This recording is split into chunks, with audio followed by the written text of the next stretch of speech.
Hi guys, welcome to Cherry explains. तो पिछले episode में हमने जैसे देखा था कि मरजाना और किचन में आती है आतिश के बाद। तो जैसे किचन में आती है ना, तो वहाँ पर उसकी माँ खड़ी होती है। तो उसकी माँ उससे कहती है कि तुम्हारे फादर को ना उन्होंने बेसमेंट में बंद कर रखा है जानवरों की तरह, तो प्लीज़ तुम उसकी हेल्प करो। मैं किससे हेल्प की गुहार करूँ? मेरे पास कोई भी नहीं है, सिर्फ तुम ही हो जो मेरी हेल्प कर सकती हो। प्लीज़ तुम आतिश से बात करो और उन्हें वापस बैक यहाँ पर लेकर आओ। और तुम भी मेरे साथ ऐसे बिहेव कर रही हो जैसे तुम मुझे जानती नहीं हो, सिर्फ तुम ही हो मेरे पास। प्लीज़ तुम मेरे साथ ऐसे बिहेव मत करो, हम दोनों ही तो रह गई हैं। मैं तुम्हारी हूँ और तुम मेरी हो बेटा। तो मरजान कहती है कि मेरे फादर ने भी तो उन लोगों को बच्चों को बंद किया था तब, और वो तो बिल्कुल भी डिफेंस नहीं कर सकते थे। वो तो छोटे छोटे बच्चे थे, 5 साल के और 7 साल के। तो आपको नहीं लगता कि फादर ने उनकी फैमिली भी तो डिस्ट्रॉय कर दी? आपने तब तो कुछ नहीं बोला, अब आपको क्यों फील हो रहा है हाँ इतना कि पापा को बाहर निकालें? तो फिर वो कहते हैं ना, बेटा पीपल मिस्टेक करते हैं, आदमियों से ही तो मिस्टेक्स होती हैं, ऐसे क्यों बोल रही हो? वो बोलती है कि हाँ बट इंसानों से मिस्टेक्स तो मैं मानती हूँ होती है, पर वो बच्चों पर ये इतनी बड़ी मिस्टेक्स कैसे कर सकती हैं? और वो तो लड़ भी नहीं सकते थे, उनको तो अभी लड़ना आता ही नहीं था। इतने छोटे छोटे बच्चों को आप लोगों को प्रोटेक्ट करना चाहिए था, बट किसी ने भी उनको प्रोटेक्ट करने की कोशिश भी नहीं की, और ना ही आपने की। तब आप क्यों नहीं बोली कि उनको प्रोटेक्ट करना चाहिए, हमें उनके साथ ऐसा नहीं करना चाहिए? आपको तो सब पता था ना उनके बारे में, और आपको सब चीज़ें पता थी कि आपका पति क्या कर रहा है, उन बच्चों के साथ क्या कर रहा है, क्या नहीं कर रहा। स्टिल आपने चुप रहना ही अच्छा समझा। तो आपको पता है ऐसे आदमी और ऐसे लोग कौन होते हैं? वो होते हैं जो प्योरली इविल होते हैं ना, वो जो लोग बच्चों को हार्म करते हैं ना, वो ट्रूली इतने गंदे आदमी और इतने गंदे लोग होते हैं ना, मैं इमेजिन तक नहीं कर सकती कि ऐसे आदमी की बेटी हूँ मैं। और इतना सुनते ही ना उसकी माँ उसकी तरफ ना ऐसे शॉकिंगली देखने लगती है कि मरजान उसको लाइक उसके फादर को नफ़रत करने लगी है। तो फिर वो बोलती है कि मैं अपने फादर को इतनी ज़्यादा नफ़रत करती हूँ, जब भी मैं उनका चेहरा देखती हूँ ना, तो मुझे वो छोटे छोटे बच्चे ताहिर और इलुल दिखने लगते हैं। अगर आपको आज इतना ही फ़िक्र हो रही है, तो तब आपको फ़िक्र क्यों नहीं हुई? हाँ, आपने भी तो अपनी लाइफ चुनी ना, आप भी तो अपनी लाइफ कंटिन्यू जीती आई ना। आपने क्यों नहीं उन बच्चों का साथ दिया?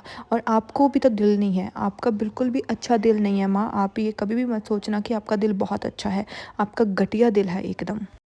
फिर इतना कहकर ना मरजान अपना काम करने लग जाती है और उसकी माँ वहाँ से चली जाती है चुपचाप। फिर हमें दिखाया जाता है हाइदर। तो हाइदर ना अभी भी बेसमेंट में बैठा होता है और कुछ सोच रहा होता है, और तभी ना उसका गेट ओपन होता है, तो वो उसकी तरफ देखता है कि कौन आया, और तहाँ वहाँ पर हम देखते हैं कि ताहिर आया होता है, मीन्स आतिश आया होता है।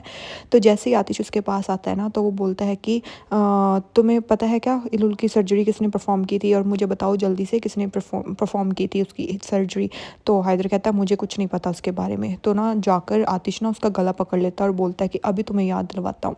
तो ना उसको वो खड़ा खड़ा कर लेता है ऐसे गुस्से में, और बोलता है कि मुझे उस डॉक्टर का नाम पता सब बताओ कि कौन था वो। तो ना वो फिर उसको कुछ नहीं बोलता, वो बोलता है कि मेरे को नहीं याद, बहुत टाइम ज़्यादा हो गया है। तो वो कहता है कि हाइदर मेरा सब्र मत बनाओ, मेरा अगर सब्र टूट गया ना, तो तुम खुद का नाम भूल जाओगे। फिर वो बोलता है कि अगर तुम नाम जान भी लोगे तो आतिश क्या कर लोगे? हाँ, उसके बारे में बहुत ज़्यादा टाइम हो गया है। तो बोलता है कि आई डोंट केयर, अगर टाइम जितना मर्जी हो गया हो, मुझे बस उसका नाम बताओ, और मैं तुम्हें लास्ट टाइम पूछ रहा हूँ हाइदर, मेरे को उसका नाम बता दो। और वो ना उसके मुक्का मारने वाला होता है। वो बोलता है कि इस बार मैं सिर्फ लास्ट बार पूछ रहा हूँ, जस्ट टेल मी।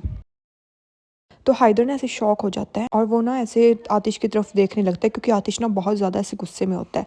वो उसको नाम बता देता है कि फ्रीदन, उसका नाम फ्रीदन था, और इसके अलावा मैं उसके बारे में कुछ और नहीं जानता। इतना कहते ही ना आतिश उसको ऐसे नीचे पटक देता है और वो उसको नीचे गिर देता है। तो जैसे ही वो वहाँ से जाने लगता है ना, तो फिर वो ज़ोर से बोलता है कि ये सब ना मैंने अपनी बेटी के लिए किया, क्योंकि मैं अपनी बेटी को बहुत ज़्यादा प्यार करता था। आई गेस यार ये ना मरजान को दूर करने की कोशिश कर रहा है आतिश से, आई गेस।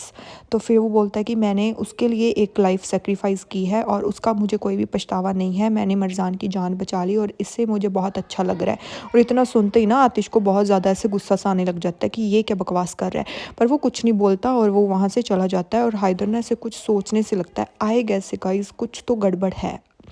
फिर ना मरजान किचन में होती है, तो आतिश पीछे से किचन में ही आ जाता है। तो जैसे वो आता है ना, तो वो खड़ा होकर गेट के पास ऐसे मरजान को देखता रहता है। तो जैसे मरजान उसको देखती है ना, वो आ गया है, वो बोलता कुछ नहीं है, बट उसको वो बोलती है कि क्या तुम चाय में पानी डाल दोगे, मैं सैंडविच प्रिपेयर कर लेती हूँ तुम्हारे लिए। तो वो बोलता है कि ठीक है, वो बोलता है कि वैसे भी तुमने कुछ नहीं खाया सुबह से, तो मैं कर लेती हूँ सब कुछ। तो आतिश फिर भी कुछ नहीं बोलता, लाइक हाँ ना भी नहीं बोलता। तो वो चुपचाप जाता है और वहाँ से ना लाइक चाय में पानी डालने लग जाता है। तो जैसे पानी डालता रहता है ना, उसका ध्यान लाइक इलुल में होता है कि उसका पापा क्या बोल रहा था, लाइक मैंने मरजान की जान इसीलिए बचाई। तो वो ना ऐसे कॉन्टीन्यूसली चाय में पानी डालते ही रहता है और उसको बिल्कुल भी होश नहीं होता कि वो क्या कर रहा है। और वो बार बार उसी चीज़ के बारे में सोच रहा होता है कि मैं अपनी बेटी से प्यार करता था, इसलिए मैंने मरजान को वो किडनी दे दी इलुल की, और मैंने मरजान के लिए ही इलुल की जान दी एंड स्टफ लाइक दैट।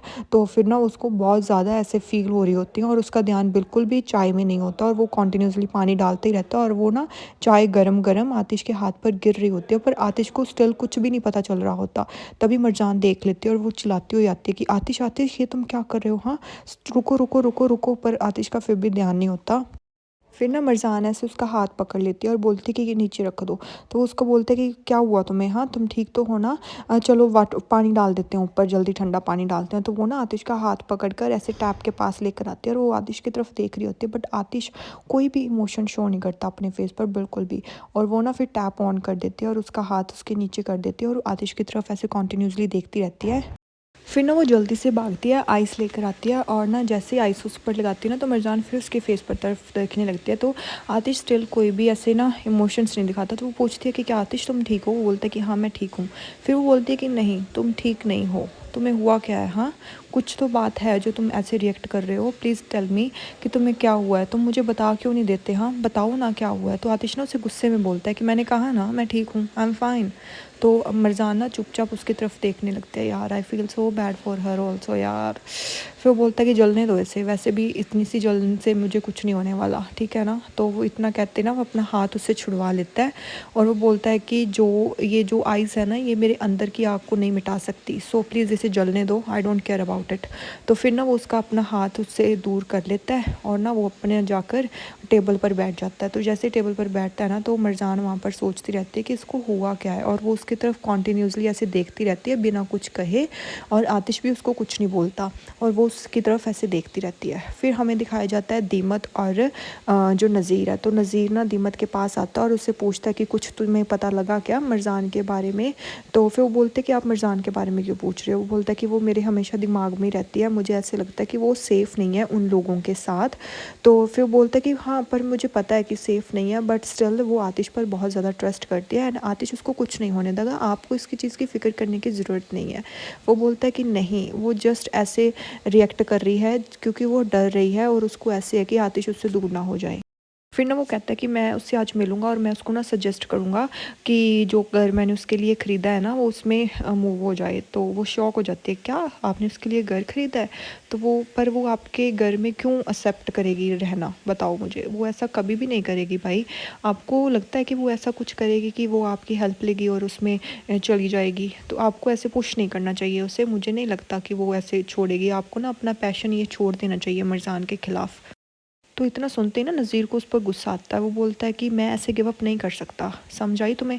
और मैं जब तक उससे पूछ नहीं लेता तब तक मैं कभी भी गिव अप नहीं करूँगा, और स्पेशली अगर मरजान की बात है तो मैं कभी भी गिव अप नहीं कर सकता मरजान पर। दिमत, मैं कभी भी आज तक मैंने गिव अप नहीं किया, तो अब मैं गिव अप क्यों करूँगा, हाँ मुझे मरजान आज नहीं तो कल पक्का मिलेगी।